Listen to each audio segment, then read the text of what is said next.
મિત્રો spectrum high school PS Patel 39 વર્ષનો મારો અનુભવ છે એનો હું ટીચિંગમાં ઉપયોગ કરું છું। મારી જુદી જુદી મેથડ જે હું સમજાવતો જાઉં છું। ગુજરાત રાજ્ય લેવલે કેઆરપી આરપી તેમજ શિક્ષણના તમામ ક્ષેત્રોમાં લેખન સહિત તમામ જગ્યાએ કામ કરેલું છે।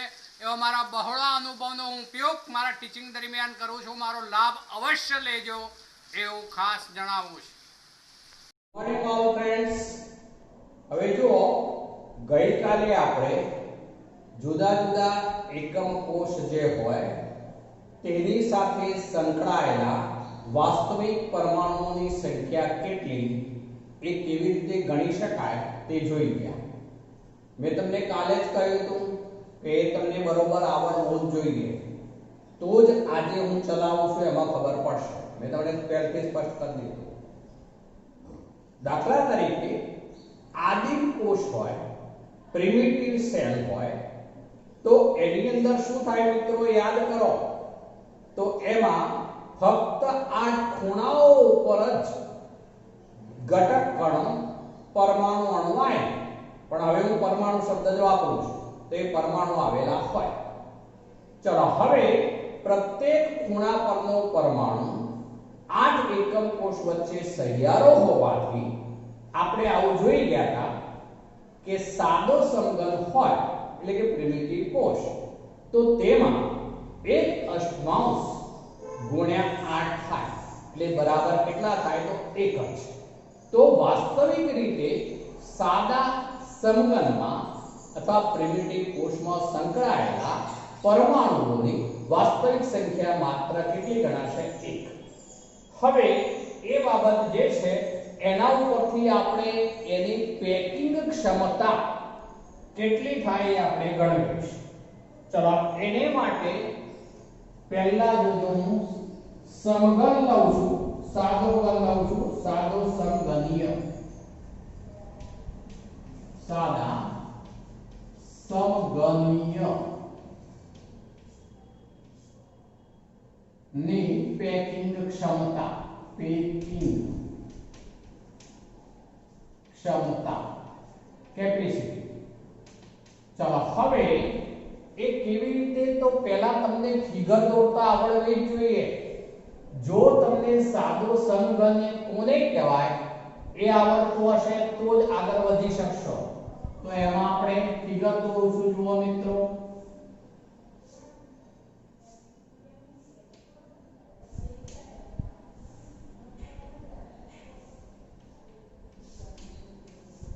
ચલો આ એક સાદો સમઘન છે। હવે આ સમઘન જે છે તેમાં આપણે આ રીતે 1 2 3 4 5 6 7 અને 8 આ જે બતાવ્યા એ પરમાણુઓના સેન્ટર છે, પરમાણુઓના કેન્દ્ર છે। 8 પરમાણુઓ છે પણ વાસ્તવિક પરમાણુની સંખ્યા તો કેટલી ગણાશે મિત્રો માત્ર 1 જ। બરોબર, ધ્યાન રાખજો। હવે અહીંયા જે પરમાણુ છે એ ગોળ દડા જેવા હોય હંમેશા। અહીંયા જે આ બધી બાજુઓ છે, ધાર છે, એ બધી બાજુઓ કહેવાય અથવા ધાર કહેવાય। તો એ ધારની લંબાઈ જે છે એ આપણે a છે એવું કહું છું। આ ધારની લંબાઈ જે છે મિત્રો એ a છે। આ તમામ ધારની લંબાઈ a છે। એક સરખી જ હોય તો જ સમઘન કહેવાય। એટલે આ સમઘન હોવાથી તમામ બાજુઓ જે છે એની ધારની લંબાઈ એક સરખી જ a છે। આ પણ એ જ થશે મિત્રો। હવે હું શું કરું છું એ જોજો બરોબર। આ જે છે સેન્ટર પોઈન્ટ છે પરમાણુ, તો હવે હું એના ઉપર આ એક પરમાણુ મૂકી દઉં છું। આ બે પરમાણુ મૂકી દઉં। ચલો એ જ રીતે આ બીજા પરમાણુનું સેન્ટર પોઈન્ટ છે તો હું એના ઉપર પણ પરમાણુ મૂકી દઉં છું। ચલો એના ઉપર મેં આ રીતે પરમાણુ મૂકી દીધો મિત્રો। હવે અર્થ એવો થશે કે આ અહીંથી અહીંયા સુધીનું અંતર એ જ છે। હવે અહીંયા બંને પરમાણુઓ એકબીજા સાથે સ્પર્શેલા છે। એ જ રીતે આ બધા શાખાને પણ પરમાણુઓ આવેલા હોય, પણ આપણે અહીંયા ખાલી પેકિંગ ક્ષમતાની ગણતરી કરવી છે એટલે બાકીની ફિગર દોરતા નથી. હવે સમજો આ અહીંથી અહીંયા સુધીનું અંતર એટલે ત્રિજ્યા r થશે મિત્રો, બરોબર. આ પરમાણુની ત્રિજ્યા અહીંથી અહીંયા સુધીનું અંતર એટલે એ પણ પરમાણુની ત્રિજ્યા. અહીં તમામ પરમાણુઓ જે છે એ એક સરખી ત્રિજ્યા ધરાવતા હોય અને માટે અર્થ એવો થયો કે આ બંને વચ્ચેનું અંતર જેને a કહ્યું છે એ 2r થશે. તો a બરાબર 2r, a બરાબર 2r. તો હવે r બરાબર શું થઈ જશે મિત્રો? તો r બરાબર a/2. આ જે બાબતો બરોબર યાદ રાખીશું. અહીં સાદો ઘન હોય ત્યારે બંને પરમાણુઓ એકબીજાને અડકેલા હોય, આ લંબાઈ a છે તો આ એક r અને આ બીજો r એટલે 2r અને a બરાબર 2r માટે r બરાબર a/2 થશે. ચલો હવે આપણે પેકિંગ ક્ષમતા માટેનું કોમન સૂત્ર લઈએ છે. હું અહીંયા લખું છું પેકિંગ ક્ષમતા, પેકિંગ ક્ષમતા બરાબર અહીંયા લખું છું હવે હું ગોળાઓનું કદ અથવા પરમાણુઓનું કદ. મિત્રો પરમાણુઓ અણુ કે આયન કોઈ પણ હોય ગોળ દડા જેવા જ હોય એટલે ગોળાઓનું કદ એમ કહી શકાય. એટલે હું અહીંયા ગોળાઓનું કદ લખું છું કદ ગુણ્યા 100 ભાગ્યા એકમ કોષનું કદ, એકમ કોષનું કદ. આ કોમન સૂત્ર મેં લખી દીધું. પેકિંગ ક્ષમતા બરાબર ગોળાઓનું કદ ગુણ્યા 100 ભાગ્યા એકમ કોષનું કદ. હવે એ બાબત આપણે અહીંયા લાગુ પાડવા માંગીએ છીએ. સમઘનીય ઘનમાં પરમાણુની સંખ્યા z કહેવાય તો એ કેટલી? તો માત્ર 1. અહીંયા સમઘનીય એકમ કોષમાં, એકમ કોષમાં પરમાણુની સંખ્યા બરાબર 1. ચલો પરમાણુ ગોળ દડા જેવો છે એટલે એનું કદ શું થાય મિત્રો? તો 4/5 પાઈ r ક્યુબ, 4/5 પાઈ r ક્યુબ. તો હવે હું લખું છું અહીંયા પેકિંગ ક્ષમતા બરાબર અહીંયા એક જ ગોળો હોય, આમાં એક જ પરમાણુ એટલે એક જ ગોળો માટે અહીંયા શું લખીશું? 4/5 પાઈ r ક્યુબ, 4/5 પાઈ r ક્યુબ ગુણ્યા 100 ભાગ્યા શું આવે મિત્રો? એકમ કોષનું કદ. ચલો આ એકમ કોષની લંબાઈ પણ a, પહોળાઈ પણ a અને ઊંચાઈ પણ a છે એટલે a ગુણ્યા a ગુણ્યા a એટલે 1 ક્યુબ થાય મિત્રો, 1 ક્યુબ, 1 ક્યુબ. ચલો પણ બરાબર હવે આપણે આવું કરીએ છે 4/5 પાઈ r ક્યુબ ગુણ્યા 100 ભાગ્યા. ચલો અહીંયા 1 ક્યુબ પણ a બરાબર તો 2r છે એટલે આપણે ત્યાં છેદમાં શું લેવું પડે? 2r નો ઘન. ચલો 2r નો ઘન હું ડાયરેક્ટ કરી દઉં છું. જોજો 2 નો ઘન કેટલો થવાનો મિત્રો? તો 8 અને r cube 8 r cube r cube cancel થઈ ગયા. જુઓ આ 4 ગુણા 8 ઉડી જશે એટલે આ 3 ગુણા 6 એટલે બરાબર શું થવાનું? તો પાઈ into 100/6 બરાબર. પાઈ upon 6 into 100 તો બરાબર થશે આ વેલ્યુ છે 52.36%. 52.36% કહેવાશે મિત્રો.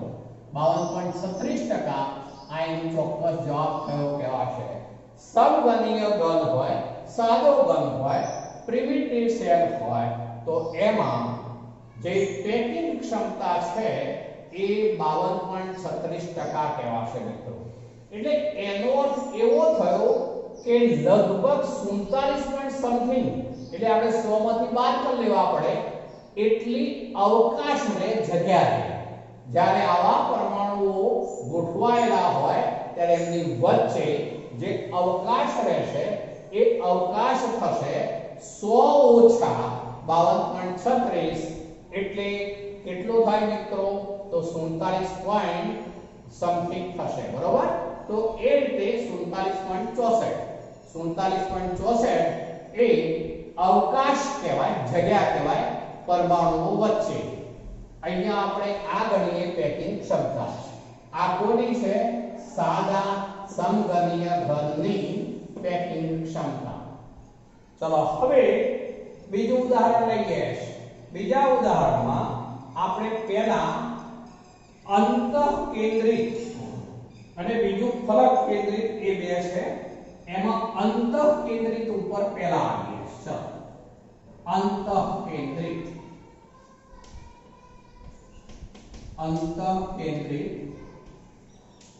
એકમ કોષની પેકિંગ ક્ષમતા. ચલો એની પહેલા હું ફિગર દોરું છું મિત્રો, જુઓ.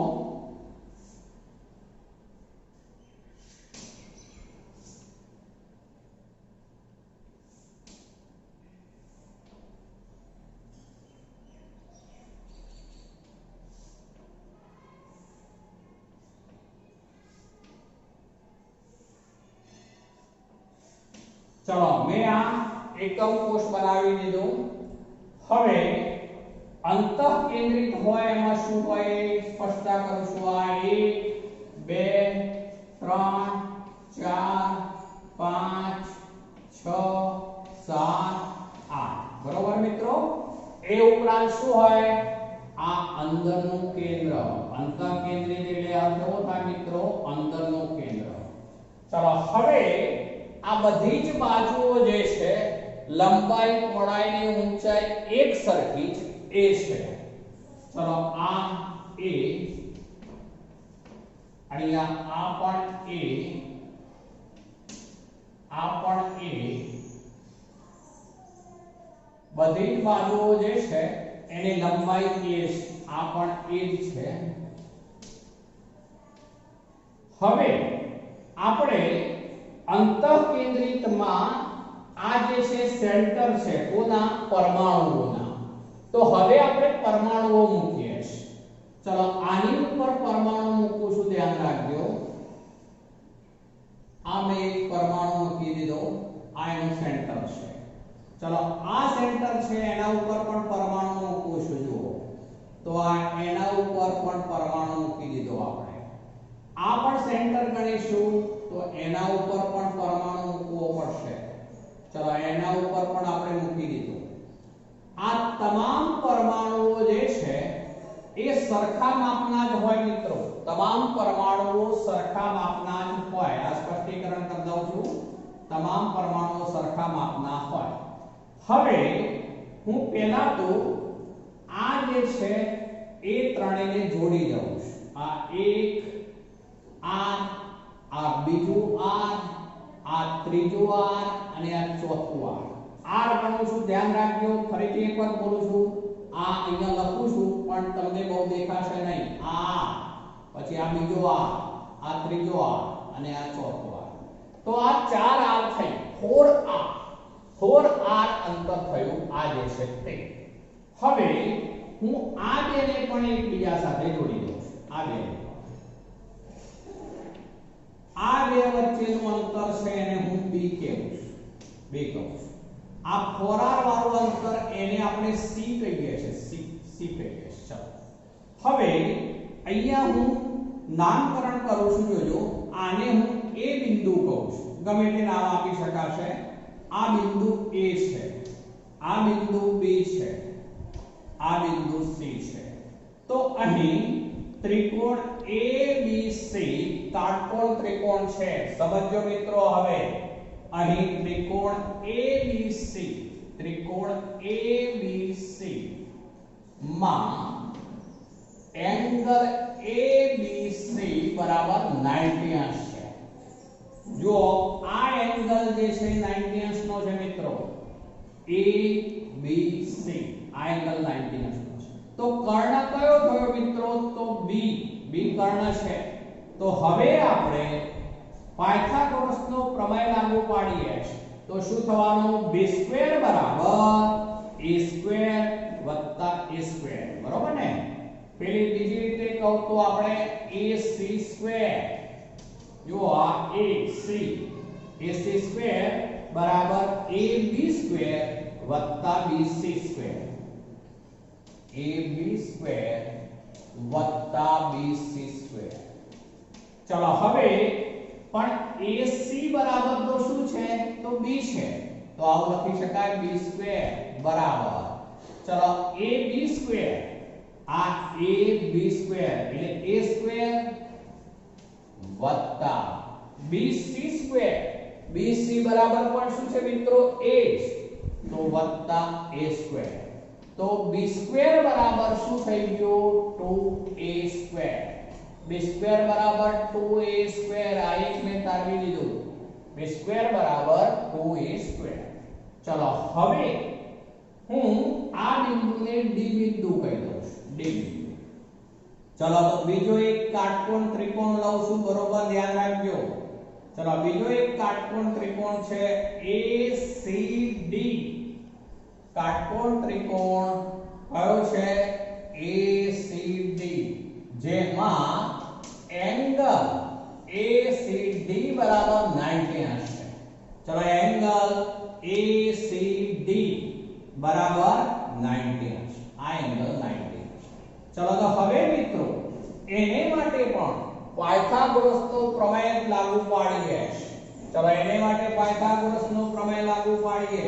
આ CD બરાબર પણ શું થવાનું મિત્રો? a જ. જુઓ આ અંતર 1 છે, CD બરાબર પણ 1 છે. હવે અર્થ એવો થયો કે આ AD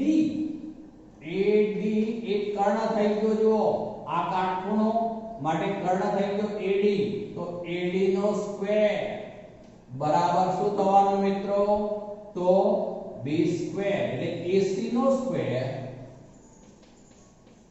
વત્તા CD નો સ્ક્વેર.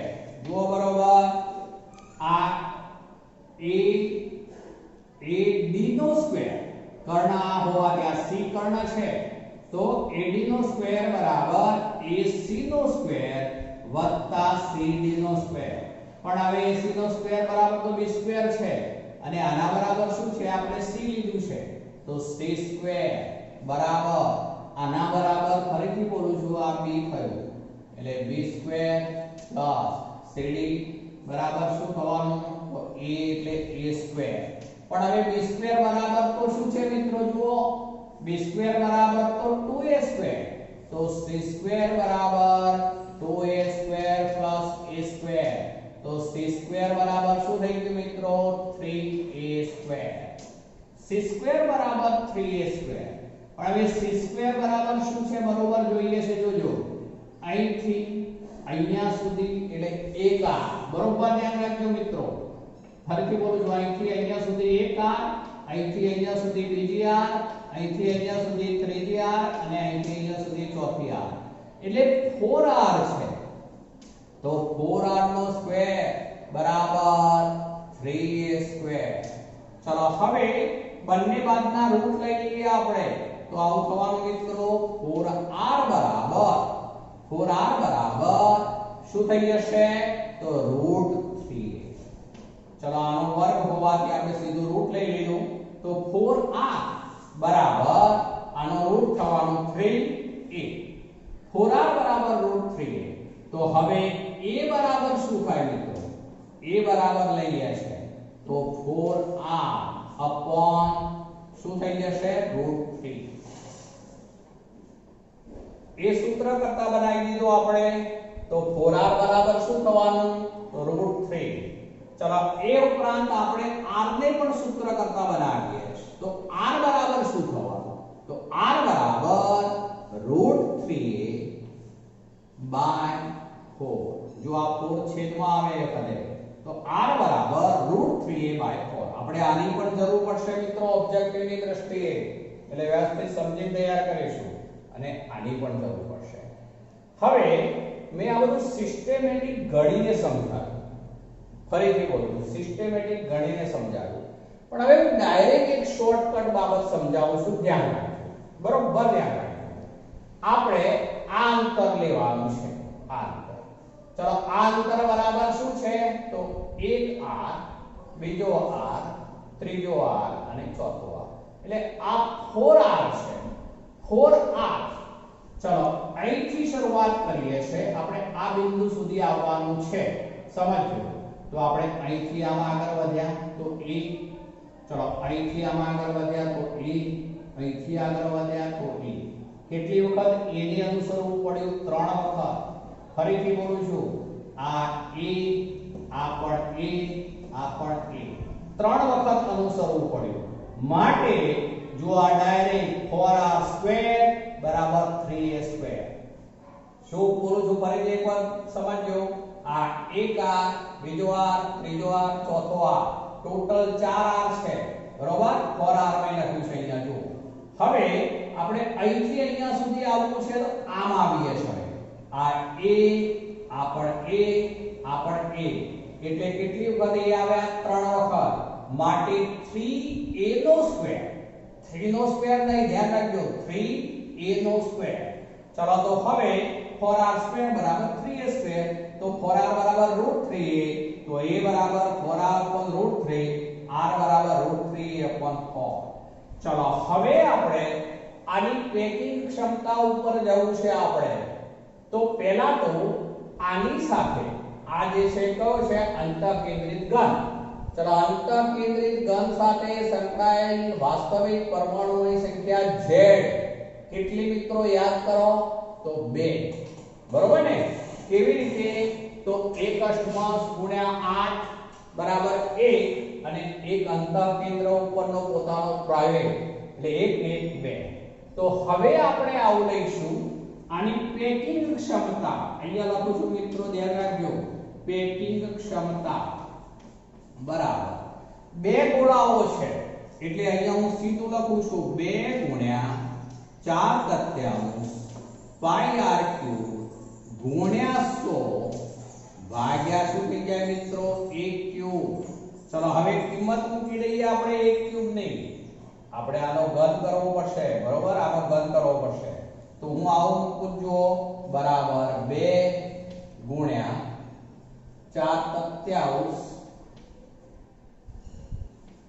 πr³ ગુણ્યા 100 ભાગ્યા, ચલો 1³ 4r છે, તો હું એનો ઘન કરું છું મિત્રો, જોજો. તો 4 ચોકુ 16 ચોક 64, એટલે મેં લખી દીધા સીધા 64 r³ સમજો, બરોબર? મેં 64 r³ કરી દીધા. અને આ √3 છે જે આના છેદમાં હોય એનો ઘન આવે, એટલે હું એને ડાયરેક્ટ અંશમાં લઈ જાઉં છું. તો અંશમાં ડાયરેક્ટ લઈ ગયે તો શું થઈ જાય? 3√3. યાદ કરી લો, 3√3. બરોબર ને? ચલો હવે આ r³ કેન્સલ થઈ જશે. ચલો આ 64 છે, આ 4 × 8, 68 64. 8 વડે ઉડાડ દઉં છું, જુઓ 68 64. ચલો એ જ રીતે આ 3 છેદમાં ગણાશે મિત્રો, આ 3 અને આ 3 છેદમાં, આ ઉડાડી દઈશ. ચલો એ પણ ઉડી ગયું. તો હવે આવું વધ્યું આપણી પાસે, બરાબર શું વધ્યું? જુઓ તો √3 એક તો વધ્યું, into π into 100/8. ફરીથી બોલું છું, √3 π into 100/8 એટલું બાકી રહ્યું. હવે એનું સાદુરૂપ કરી દઈએ આપણે, તો એ સાદુરૂપ મળશે, એ 68% મળશે મિત્રો. એનું આપણે કેલ્ક્યુલેશન કરી લઈશું તો એ 68% મળશે. એટલે એનો અર્થ એવો થયો કે અંતઃકેન્દ્રિત એકમ કોષની પેકિંગ ક્ષમતા એ કેટલી છે? તો 68%. તો હવે એવા બધા જ જ્યારે પરમાણુઓ ગોઠવાયેલા હોય ત્યારે તેમની વચ્ચેનો અવકાશ લઈએ તો એ અવકાશ કેટલો હોય મિત્રો? તો 100 માંથી આ બાદ કરી દેવાના.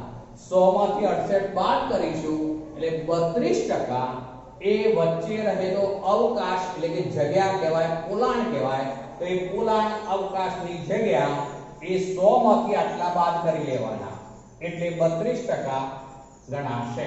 અહીં આપણે પેકિંગ ક્ષમતા શોધી, એ 68%. ચલો આ બીજી થિયરી અંતઃકેન્દ્રિત એકમ કોષની પેકિંગ ક્ષમતા આપણે લીધી.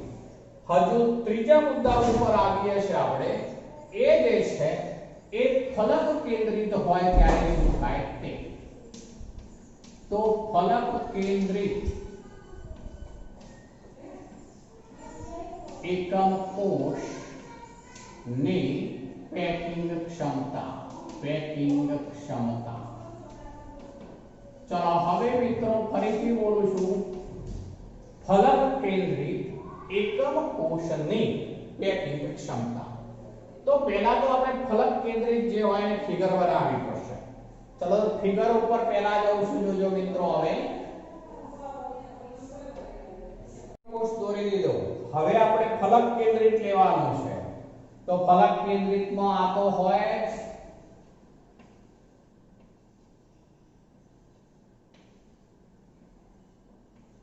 ચલો એ ઉપરાંત શું હોય મિત્રો? તો દરેક ફલકના સેન્ટરમાં પણ ઘટક કણ હોય. બરોબર? દરેક ફલકના સેન્ટરમાં પણ ઘટક કણ હોય જ. પણ અહીંયા આપણે પેકિંગ ક્ષમતા એટલી શોધવી છે. એટલે હું અત્યારે કોઈ એક જ ફલકની વાત કરું છું. માનો કે આપણે આ ફલક લઈએ છીએ. જોજો, કોઈ એક જ ફલકની વાત લઈએ છે તો આ ફલકનું સેન્ટર છે. બરોબર? ખરેખર તો ફલક કેન્દ્રિતમાં શું હોય? અહીંયા પણ એકમ, અહીંયા જે છે પરમાણુ હોય, અહીંયા પણ હોય, નીચે પણ હોય, ડાબી તરફ પણ હોય, આમે જમણી તરફ કયો છે, ડાબી તરફ પણ હોય, પાછળ પણ હોય, આગળ પણ હોય. એ બધા જ ફલક, 6 ફલકના સેન્ટરમાં પણ ઘટક કણો આવેલા હોય અને જે 8 ખૂણાઓ છે એના ઉપર પણ આવેલા હોય. હવે અત્યારે આપણે ફક્ત મેં એક જ દર્શાવ્યો છે કારણ કે આપણે પેકિંગ ક્ષમતા ગણવી છે એટલા માટે. ચલો હવે આમાં હું આ જે છે એ એક પરમાણુ આ રીતે આવેલો છે. ચલો અહીંયા જે છે આ સેન્ટર છે, બીજો પરમાણુ આ રીતે આવેલો છે. ચલો આ સેન્ટર છે, આ ત્રીજો પરમાણુ આવેલો છે. ચલો ત્રણેય પરમાણુઓ સરખા માપના છે. મિત્રો બરોબર સમજજો, ત્રણેય પરમાણુઓ જે છે એ સરખા માપના જ છે. ચલો હવે આપણે આ ત્રણેયને જોડીએ છીએ. જો હું જોડતો જાઉં છું તો આ અહીંથી લઉં છું. ચલો આ એક આ બીજો આ ત્રીજો અને આ ચોથો કેટલા આર થયા મિત્રો? તો 4 આર. અહીંયા સુધી 4 આર. ફરીથી બોલું છું, આ એક આર, આ અહીંયા સુધી બીજો આર, આ ત્રીજો આર અને આ અહીંથી અહીંયા સુધી એટલે ચોથો આર. તો આ 4 આર થયા. ચલો હવે અહીંયા પણ એક કાટકોણ ત્રિકોણ બન્યો છે. અહીંયા હું આ બાજુ જે છે એને a કહું છું, આ બાજુ જે છે એને પણ a કહું છું. લંબાઈ, પહોળાઈ અને ઊંચાઈ ત્રણે સરખી છે એવો સમઘનીય ફલક કેન્દ્રિત એકમ કોષ છે. આ પણ સમઘનીય અંતઃ કેન્દ્રિત એકમ કોષ હતો. સમઘનીય તો ખરો જ. સમઘનીય એટલે a b અને c ત્રણે કેવા? સરખા, સમઘનીય. આ પણ સમઘનીય ફલક છે, સમઘનીય ફલક કેન્દ્રિત. ચલો હવે આપણે આ પણ a છે, આ પણ a છે. ચલો આ જે છે એને આપણે b કહીએ છીએ અત્યારે. આ કાટખૂણો છે. જોજો મિત્રો, હું આવું કહી દઉં છું. આ ત્રિકોણ જે છે આ a, આ b અને આ c છે. મારો આ c છે. ચલો ત્રિકોણ ABC કાટકોણ ત્રિકોણ છે. તો ત્રિકોણ ABC કાટકોણ ત્રિકોણ છે જેમાં એંગલ ABC કાટખૂણો છે. માં એંગલ ABC 90 છે. ચલો ફરીથી બોલું છું, એંગલ A આ B છે, આ B છે, એંગલ ABC B અને આ C. તો એંગલ ABC કાટખૂણો આ એંગલ. ચલો તો કર્ણ કયો થયો મિત્રો? તો AC. તો આને પણ પાયથાગોરસનો પ્રમેય લાગુ પાડીએ છે. તો AC નો સ્ક્વેર બરાબર શું થઈ જાય મિત્રો?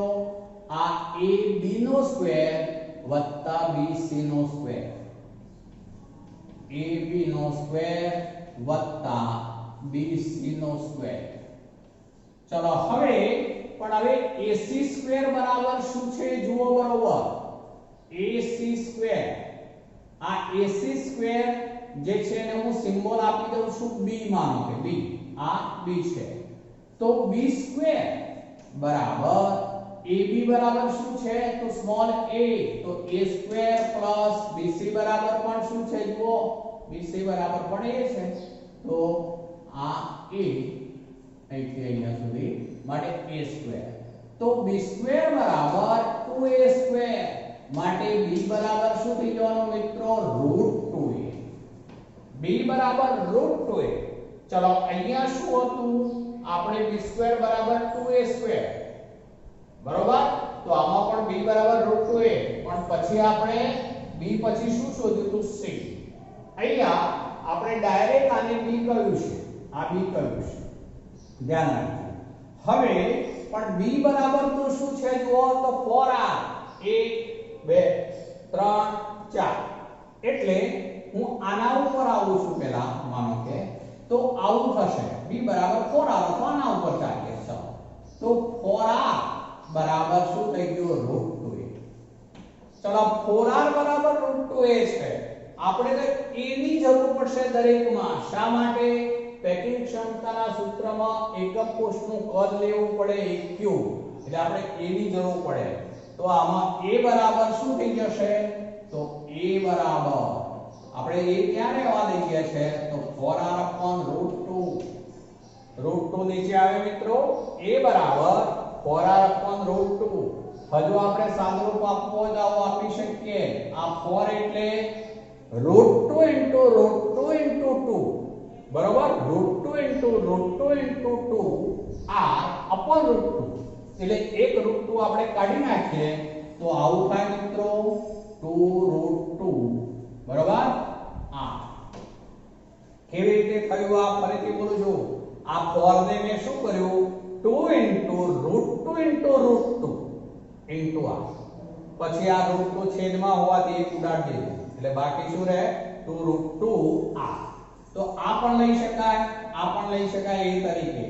હવે r બરાબર શું થાય? તો હું આના પરથી સૂત્ર કરતા બનાવી દઉં છું, જોજો. તો r બરાબર શું થશે? r બરાબર તો √2a upon 4, √2a upon 4. r બરાબર √2a upon 4. આપણે આ પણ યાદ રાખવું પડશે. અહીંયા શું હતું? r બરાબર √3a/4. જ્યારે પેલામાં r બરાબર √2a/4. એટલે આ ડાયરેક્ટ ઓબ્જેક્ટિવની દ્રષ્ટિએ પૂછાય છે એટલે મોઢેથી જવા જોઈએ. જ્યારે અંતઃકેન્દ્રિત હોય ત્યારે r બરાબર √3a/4. પણ જ્યારે ફલક કેન્દ્રિત હોય, આ ફલકનું કેન્દ્ર છે, ફલકનું કેન્દ્ર એટલે આ ફલક કેન્દ્રિત, આ ફલક કેન્દ્રિત છે. જ્યારે આ અંતઃકેન્દ્રિત છે. આપણે આ જે લીધું છે એમાં આ એકમ કોષનો આગળનો પોઈન્ટ લીધો છે ખૂણો, અને આ નીચેનો પાછળનો ખૂણો લીધો છે. એટલે આ જે લીધું એ અંતઃવિકર્ણ કહેવાય મિત્રો. અહીંયા જે C છે એ અંતઃવિકર્ણ છે, બરોબર ધ્યાન રાખજો. હું અહીંયા સ્પષ્ટતા કરી દઉં છું. અંતઃવિકર્ણ, આ અંતઃવિકર્ણ શબ્દ વપરાય, જે ઇંગ્લિશમાં બોલાશે ડાયગોનલ. તો આ ડાયગોનલ છે. અંતઃવિકર્ણ એટલે અંદરનો વિકર્ણ. અંતઃવિકર્ણ શામાં આવે? અંતઃકેન્દ્રિતમાં. જ્યારે આ જે છે એને કહેવાય ફલક, ફલક વિકર્ણ. આ જે છે ફલક વિકર્ણ છે, ફલક વિકર્ણ. ફલક કેન્દ્રિત હોય ત્યારે ફલક વિકર્ણ ઉપર ચાલવાનું. ફલક કેન્દ્રિતમાં ફલક વિકર્ણ આવે, જ્યારે અંતઃકેન્દ્રિતમાં અંતઃવિકર્ણ આવે. આ ડાયગોનલ કહેવાય, બરોબર ધ્યાન રાખજો. જ્યારે આ ફલક જે છે એનો વિકર્ણ છે. તો હવે આપણે a બરાબર શોધી કાઢ્યું, r બરાબર પણ શોધી કાઢ્યું. હવે આપણે એમાં z સંખ્યા કેટલી, વાસ્તવિક પરમાણુઓની સંખ્યા આપણે કાલે ગણી ગયા હતા. મોઢે ગણો જો. હવે 1/8 ગુણ્યા 8 વત્તા 1/2 ગુણ્યા 6, કારણ કે ફલકના સેન્ટર વાળો જે છે એ અડધો હિસ્સો આપે, કારણ કે બે એકમ કોષ વચ્ચે સહિયારો હોય એવા 6 ફલક હોવાથી 1/2 ગુણ્યા 6 એટલે 3 એ થયા, અને જે 1/8 ગુણ્યા 8 એ 1 થયો, એટલે ટોટલ ફલક કેન્દ્રિતમાં સંકળાયેલ વાસ્તવિક પરમાણુની સંખ્યા જે છે કેટલી થવાની મિત્રો? તો 6. તો સોરી 6 નહીં પણ 4. ફરીથી બોલું છું, ફલક કેન્દ્રિત એકમ કોષમાં સંકળાયેલ વાસ્તવિક પરમાણુની સંખ્યા 4, એટલે z બરાબર 4 કહેવાશે. તો હવે આ સૂત્ર લાગુ પાડીએ છે ને, આ સૂત્ર, તો પેકિંગ ક્ષમતા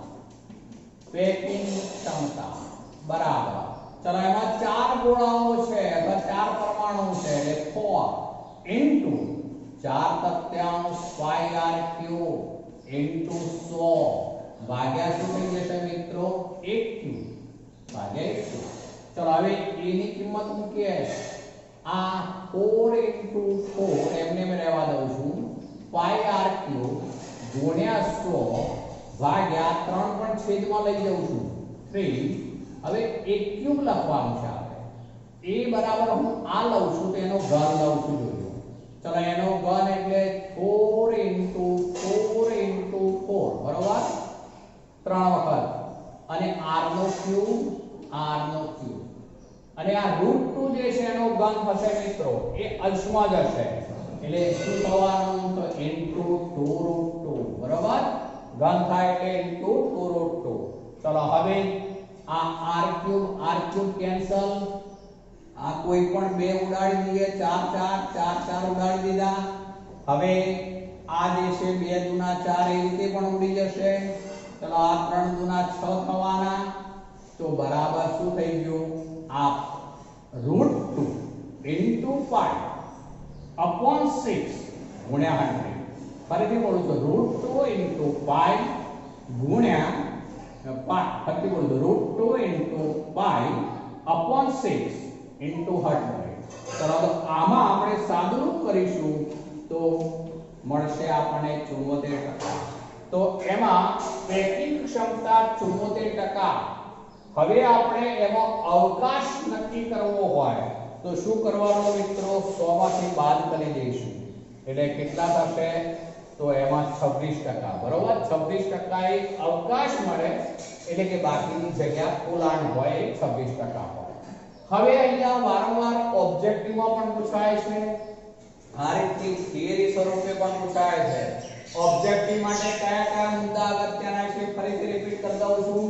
એક તો આ બે મુદ્દા યાદ રાખીશું. જ્યારે સાદો સમઘનીય હોય ત્યારે a બરાબર 2r, તો r બરાબર a/2, આ બે યાદ રાખીશું. બીજું, અંતર કેન્દ્રિત હોય ત્યારે a બરાબર 4r/√3 અને r બરાબર √3a/4. આ બંને પણ ઓબ્જેક્ટિવમાં પૂછાય છે, યાદ રાખીશું. એ જ રીતે ફલક કેન્દ્રિત હોય ત્યારે a બરાબર 4r/√2 બરાબર 2√2r અને r બરાબર √2a/4. તો એ ઓબ્જેક્ટિવની દ્રષ્ટિએ પૂછાય છે. બીજું પૂછાય છે પેકિંગ ક્ષમતા દરેકની ઓબ્જેક્ટિવમાં. તો સમઘનીય હોય સાદો ઘન પ્રિમિટિવ સેલ, તો એમાં 52.36%. જ્યારે અંતઃ કેન્દ્રિતમાં 68%. જ્યારે ફલક કેન્દ્રિત અથવા આને હજુ બીજું ડિટેલમાં કહું છું તો HCP આગળ ભણીશું, બુકમાં આપણે આ શબ્દો છે. એ ઉપરાંત CCP, આ FCC, તો આ ત્રણેયમાં એક સરખું થશે. બુકમાં FCC એવો શબ્દ નથી વાપર્યો, બુકમાં શબ્દ વાપર્યો છે HCP, એટલે હેક્સાગોનલ ક્લોઝ પેક, જે હવે પછીના લેક્ચરમાં આપણે સમજીશું. CCP cubic close pack. તો આ બધામાં એક જ સરખું છે, આ ત્રણેયમાં FCC કહીએ, HCP, CCP, ત્રણેયમાં એક જ સરખું છે. ત્રણેયમાં પેકિંગ ક્ષમતા 74% જ મળશે મિત્રો. બીજું પૂછે છે આ દરેકમાં બાકી રહેલ જે અવકાશ હોય તે, તો સાદા ઘનમાં શું થશે મિત્રો? 47.64%. બરોબર. ચલો પછી અંતઃકેન્દ્રિતમાં કેટલું થવાનું? તો 32%. અને આમાં જે ફલક કેન્દ્રિત છે કે એચસીપી કે સીસીપી એમાં કેટલું કહેવાશે? તો એમાં 26%.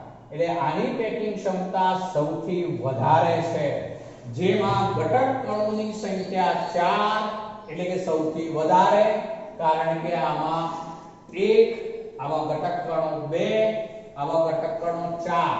જેમાં ઘટક કણો વધુ છે એની પેકિંગ ક્ષમતા સૌથી વધુ. એ બરોબર યાદ રાખજો, નહીતર ઘણાને ભૂલ થાય.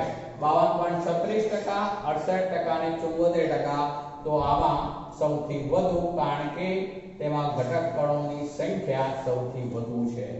તો મિત્રો આજે આપણે આટલે સુધી રાખીએ.